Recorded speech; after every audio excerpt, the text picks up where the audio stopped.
Hi and welcome to another video. My name is Carl Goslin and today I'm going to be showing you how to set up your Logitech G920 or G29 if you've got the PlayStation variant for Dirt Rally 2.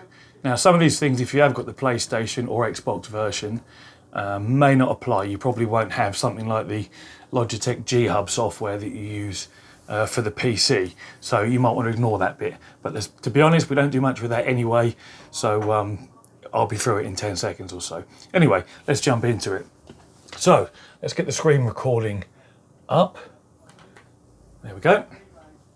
So what you see here is the Logitech G Hub. Like I say, console users, you probably won't have it.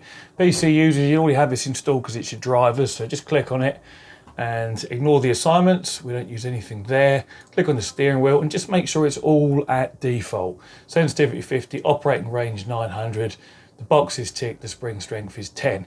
These settings you would only really adjust if you're trying to get an older game to work that doesn't have the adjustment within the game options itself. For Dirt Rally, it's all in there. We don't need to dick around with this at all. So ignore that, leave it where it is, and go to your pedals and just check that they're all on 50% as well. It's exactly where it needs to be, and that combined pedals is unticked. That's literally it for the driver options or the control panel options. So now we'll go into Dirt, which is already running in the background. And let me just come out of that a sec and just show you. So you go into options and extras, you go to input, choose your G920, and if you look in the bottom right hand corner, mine's saying Y for device options, A to edit device, because it's for this G920 wheel, which is of course what the video is about, so yours should show the same. So we hit Y, we go to calibrate device. Now, if you've already been using your wheel and you've seen this video later and you want to perhaps try my settings, you still should do this, and I'll explain why. There's a setting in here called soft lock, and that's where the game matches the lock of your steering wheel to the lock of the car that you're driving in the game. So older rally cars have longer steering ratios or racks, like the opposite of a quick rack, for example. They'll use the full 900 degrees of rotation. Modern rally cars might only have a 540 degree rotation. And just to explain that slightly further, let's say you were driving something like an F1 car, not obviously in dirt, that might only have 360 degrees of rotation. So that's just one complete turn of the wheel. So what soft lock does is it applies as much resistance as the wheel motors can apply when you reach that maximum rotation. So let's just calibrate this to start with. So turn the steering wheel full look in any direction. Full lock is there, and you hit a hard stop. That's literally, can't go any further, that's physical. You hit your A button, and then you can go back, and then it says go to 90 degrees in any rotation. So let's just go to 90 degrees, which will show up as 900 on the slider there. And again, you can see my little steel bit pointing off at 90 degrees, so we know it's right. And we hit that again. And then we can do the same with the pedals. We'll do our clutch, and put that down. And then the brake, which takes a bit of force. And then the accelerator. There we go, and press a button. So that's everything done. You can just double check it here. So now we've calibrated it, we can enable soft lock. So let's go back here, connected devices, choose your steering wheel, press A. This is where obviously you'd input your settings anyway. Now I personally use the left paddle as my handbrake. So, you know, you can map those buttons to what you want. It's not the important bit we're looking at today. So right paddle to go to advanced settings. We're just going to briefly go through these. Again, most of these need to be left at default settings.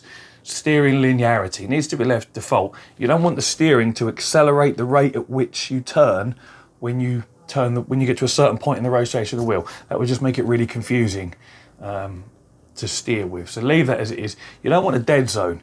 Dead zones are there again. They're really an old-fashioned thing for when hardware wasn't quite as good as it is now.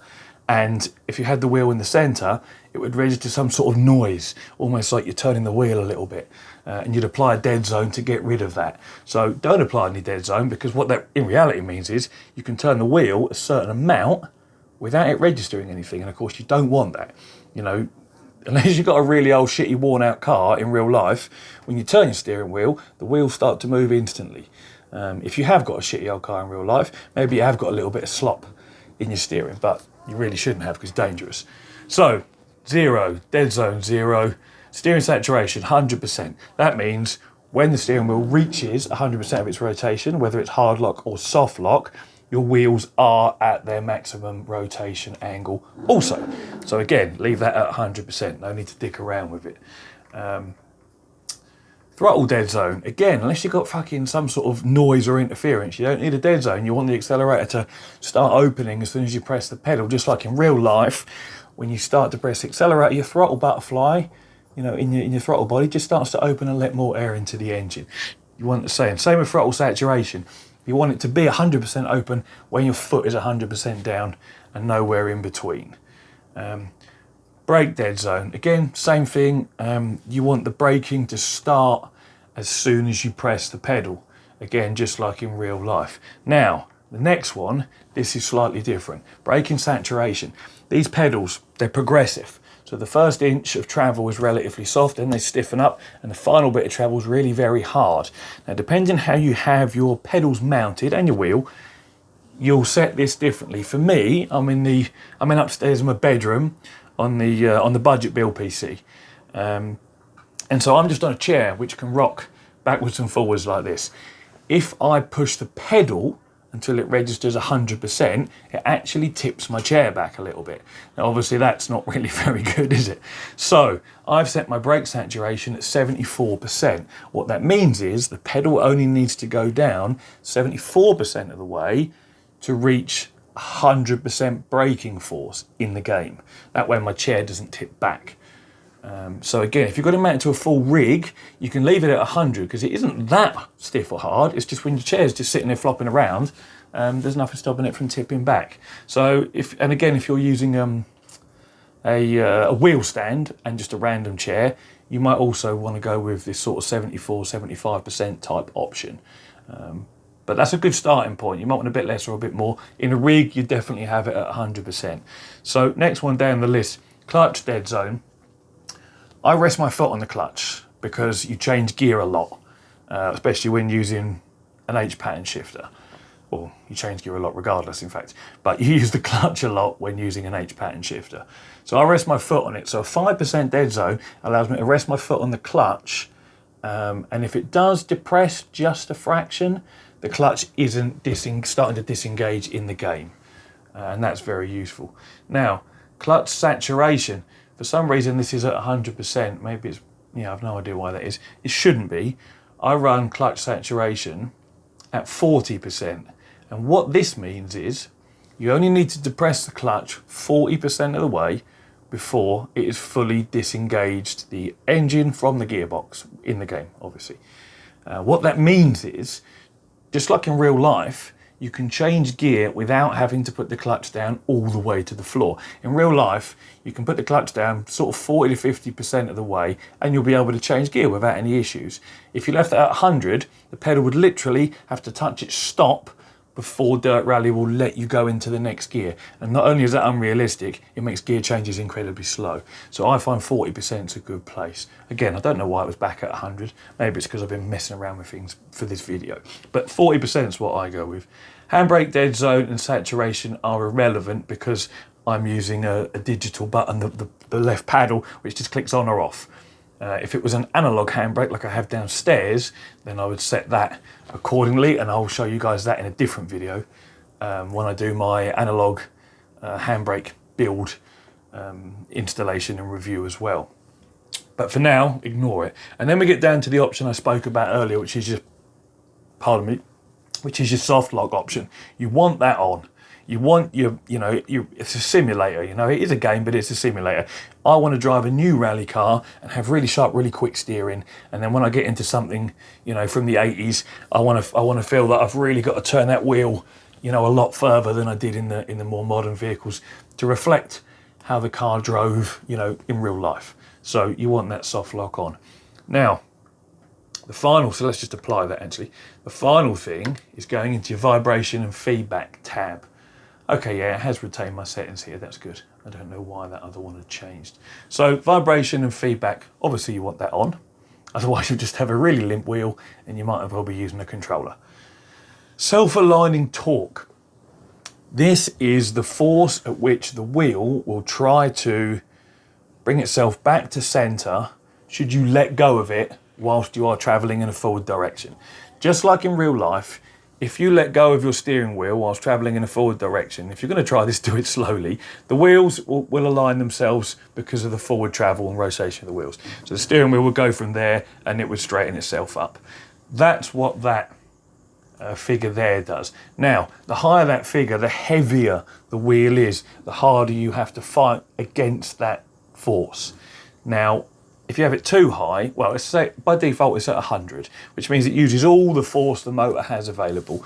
In my opinion, that's a bit too heavy. It almost feels like you're driving a car without power steering. You know, it really tries to put it back there. So I found about 50% to be okay. The next one down, which is wheel friction, I've got that as 0 because for this wheel, and this is different for every wheel, my Thrustmaster wheels, I have very different values, and I'll do a video on Thrustmaster as well, actually. For this one, leave it at 0. This slider basically determines how heavy, pardon me, how heavy the steering is, like a blanket setting.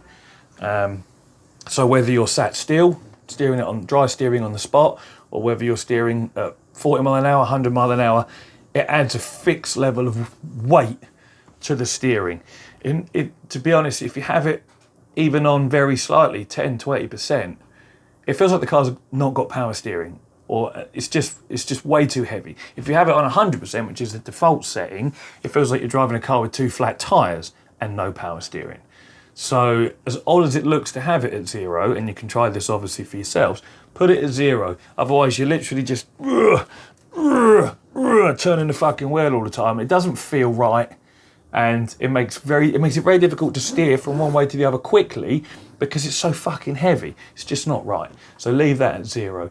Tyre friction is a similar thing, but it's more of a finer adjustment. It more applies to when you're cornering. So when you're cornering, the harder you corner, the more the wheel wants to push itself back to the centre position to straighten up. And the tyre friction sort of multiplies and amplifies that effect. So the higher you have that, the more it will try and ping itself back to the middle. But again, it does add to the feeling of heaviness to the wheel. And if you have it up too much, you know, nearer the 100%, which is default, the wheel just feels too heavy again. And again, with more powerful steering wheels, you can run these values higher because the torque from the motors inside can replicate the effects more accurately than what this one can. You have to work within the limitations of what we have here. If everything's on 100%, then you don't really feel a difference when you're losing grip and when you're going in a tight corner versus a gentle corner. It just feels heavy the whole time and like you're steering with 2 flat tyres, so it's horrible. So, yeah, tyre friction, 20 to 30. I'm on 30 at the minute. Next one on the list, suspension. That's how the wheel reacts to lumps and bumps in the road. And just leave that at 100. If you go over a nasty lump and bump and the wheel, you know, judders left to right, like you would if you ran over a pothole or hit a curb in real life, you want to feel that. It should be, you know, it should be a fairly tough type of feedback. The next two are greyed out, and the next one we have is collision. Collision's the same. If you crash into something, you want maximum force from the wheel, you know, to feel that you've really walloped something, so that's fine. And then again, your soft lock, you can adjust just how strong that force applies when you get to the soft lock. So imagine we had it set to 360 degrees, you go 180 right, and that would be at the soft lock. That setting there determines how hard the wheel tries to stop you from going any further. And because this motor isn't particularly strong, you leave it on 100%. If you put it more than 100%, it doesn't actually make it any stronger. The motor doesn't have anything else to give above 100%. It's not massively strong, you can force past it, but you hit it and you notice it, and that's the main thing. And also, you know, the steering of the vehicle responds appropriately. If you are on full lock, the wheels are on full lock, you know, even if it's only 180 degrees to the right because you're in an F1 car, for example. So it works well in this game. Of course, there are no F1 cars, but I'm just illustrating. And now I'm waffling, which happens. So anyway, enough waffle. That's what softlock does. You know how that works. Steering centre force enabled. Again, this was in the options in the G Hub, the Logitech G Hub.